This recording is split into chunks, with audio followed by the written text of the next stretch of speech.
میرے عزیزو، یہ انبیاء کا مشن ہے، لوگوں کی اصلاح کرنا، قوم کو سمجھانا، بتانا، کسی کو اچھا لگے کسی کو برا لگے، قسمت اپنی اپنی ہے۔ صرف اتنا سوچ لیا کریں، بات کرنے والے نے اگر بات اللہ رسول کی ہے اور آپ نے اس پر ناگواری کا اظہار کر دیا ہے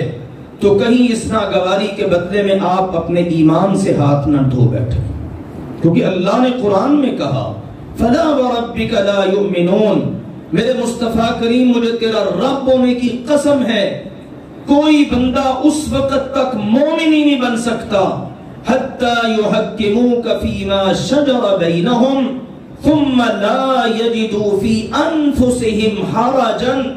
جب تک کہ وہ آپ کا فیصلہ سن کر اس کو دل و جان سے اس طرح تسلیم نہ کر لے کہ اس کے دل میں ذرا سی گھٹن بھی پیدا نہ ہو۔ اس لیے میرے عزیزو، اگر آپ کو کبھی اصلاح کی بات کہیں سے مل جائے تو آپ اللہ کا شکر ادا کریں کہ آج کے دور میں ایسے اللہ کے بندے موجود ہیں جو اصلاح کی بات کرتے ہیں، وگرنہ معاشرے کے اندر جو چیزیں چل رہی ہیں، کھیل تماشا اور لہو و لعب، ناچ کود، وہ سارے کا سارا آپ کے سامنے ہے۔ آج تو منبر محراب، یہ اسلام کا سٹیج، یہ دینی سٹیج بھی اس سے محفوظ نہیں رہے۔ بہرحال یہ ایک بہت بڑا المیہ ہے ہمارے معاشرے کا۔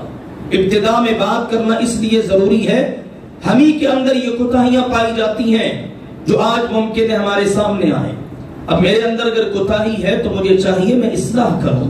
اللہ رسول کی بات پر یا بات بتانے والے کے متعلق مختلف قسم کے نیگیٹو کومنٹس پاس کروں،